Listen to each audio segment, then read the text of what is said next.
You know that feeling, right? You're staring at a blinking cursor, reading a response from ChatGPT that feels, well, incredibly human. It really makes you wonder, does this artificial intelligence actually understand the world it's talking about? Are we just looking at a glorified autocorrect spitting out statistical patterns? Or is there, somehow, a genuine model of our reality forming deep inside those neural networks? Today, we're going to break down the science, the philosophy, and the absolute bleeding edge of interpretability research to figure it out in this explainer. Let's dive in. So, to guide our investigation today, we're going to follow a simple roadmap. First, we'll look at the illusion of understanding. Then, we'll look inside the AI. After that, we'll explore how they map space and time. And finally, we'll tackle the true intelligence test. All right, part 1, the illusion of understanding. Do these machines actually know what they are saying? I mean, when you type a prompt and get this remarkably thoughtful response back, it begs the ultimate question, doesn't it? Does ChatGPT actually have a mind? Are there real beliefs, desires, and intentions behind those words? Philosophers Simon Goldstein and B.A. Levinstein point out that this touches on something called folk psychology. Basically, that's just the everyday framework we humans use to understand each other. When we interact with an AI, we naturally want to treat it like a person. We assign it goals and a perspective. But is that just an elaborate metaphor? Are we literally projecting a mind onto a machine simply because it's using our vocabulary? To really get to the bottom of this, we absolutely have to distinguish between two things: the form of language and its actual meaning. Think of form as the raw mechanics, the grammar, the spelling, the observable symbols. Meaning, on the other hand, is the actual communicative intent behind those words. It connects the words to the real world. As researchers Emily Bender and Alexander Chollet explain it, AI models are trained exclusively on form.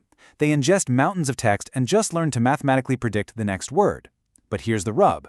Does mastering the form automatically grant an understanding of the meaning? To answer that, let's look at a famous thought experiment called the Octopus Test. Imagine two humans stranded on separate desert islands, chatting back and forth via an underwater telegraph cable. Now imagine a hyper-intelligent deep-sea octopus intercepts this cable. It doesn't know a single word of English, but it is an absolute genius at finding statistical patterns. Over time, it learns exactly how person B responds to person A. One day, the octopus actually cuts the cable, pretty rude, I know, and starts pretending to be person B.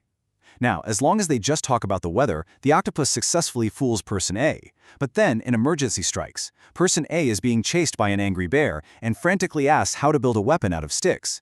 Well, the octopus is completely helpless. Being a creature of the deep sea, it has literally never seen a bear, or a stick, or a forest. It has zero physical grounding for the words it's been predicting so perfectly.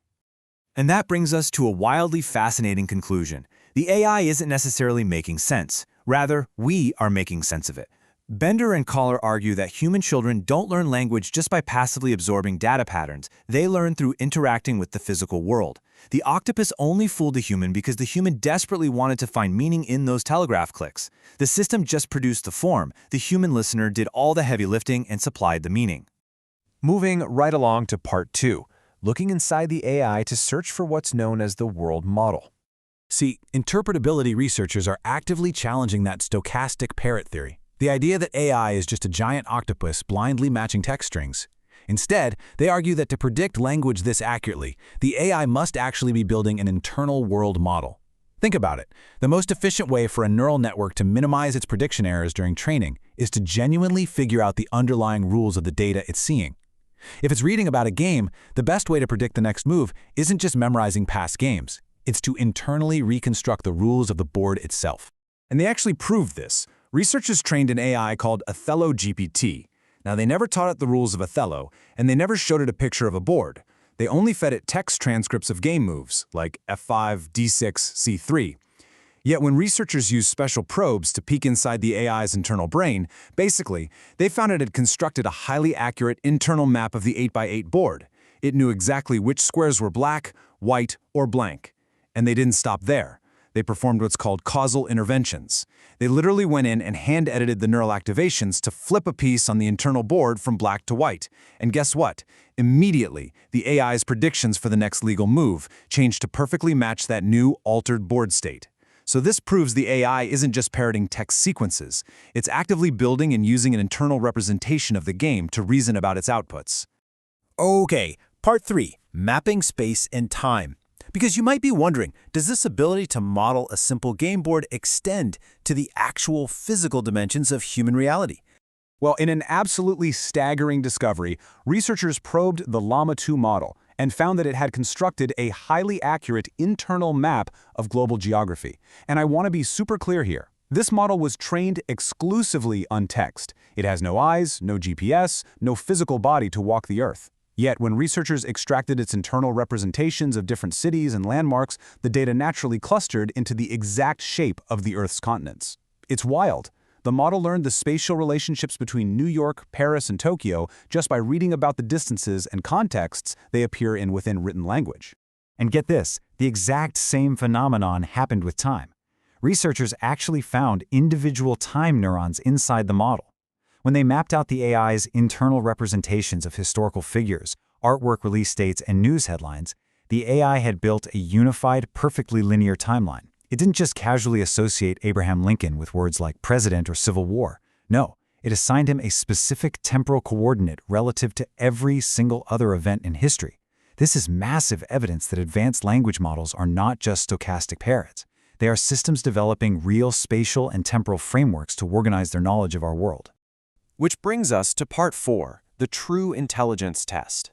Because if AI can fail the Octopus test on one hand by lacking physical grounding, but then turn around and build brilliant internal maps of space and time on the other, how on earth do we accurately measure its true intelligence?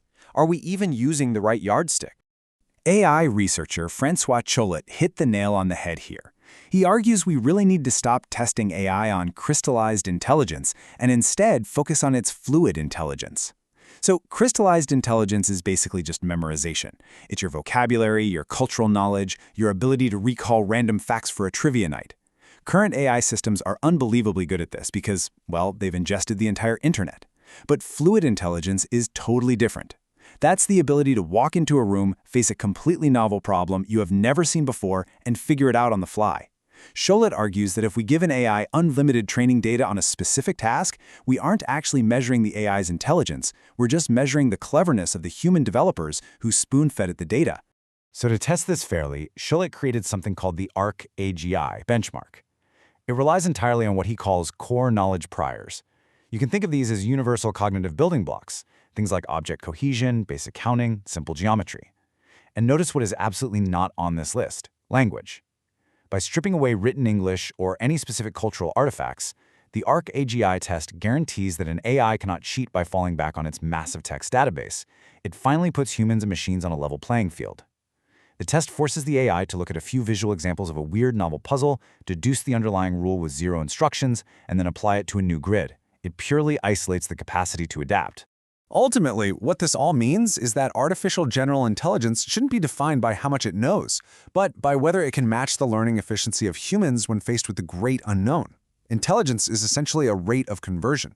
It's how quickly a mind can take a tiny bit of prior knowledge and a brief experience and turn it into a brand new skill. And right now, AI requires billions of examples to learn what a human toddler can pick up from just 2 or 3 simple interactions. So as we wrap up this explainer, we're left with a really provocative thought.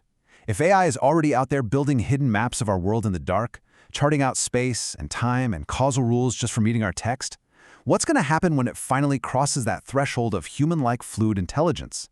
When a model no longer just mimics our form, but actively adapts and reasons about our meaning with the raw efficiency of a human mind, will it still just be a model? Or will we finally have to admit that there is a real mind inside the machine? Thanks for joining me on this deep dive, and keep questioning the reality behind the screen.